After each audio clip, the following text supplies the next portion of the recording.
Today's album is one of the most influential albums in all of rock history because it showcases little bits of garage rock, noise rock, punk rock, and even psychedelic rock. And the most interesting thing is that it was released in 1967 when most of them didn't even exist. So it's safe to say that this album was a real revolution. Day 46 of listening to a random album.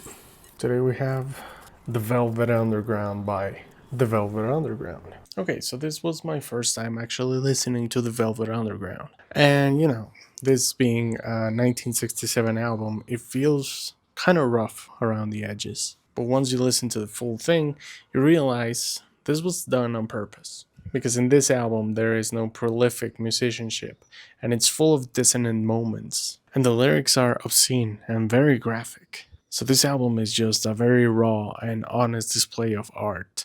Like something a true artist would want. But if we take all of that context out of the picture, this album feels like a very hard listen because it feels very weird and like it's ugly on purpose. Because this album feels very raw and very powerful and very slow at times, but also it's like dissonant and it's not pretty at all. And it's hardly something that I will play when I want to enjoy myself. I just feel like it's a different kind of journey, not the journey that I'm used to when listening to an album, because it started very okay, very pretty, very 1960s inspired, but then it just turned into something that I was just not expecting.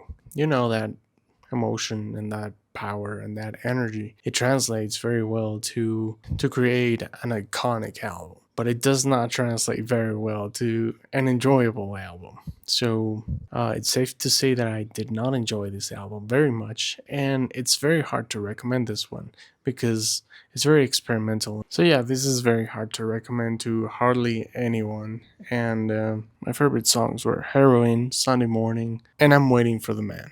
I'll see you tomorrow.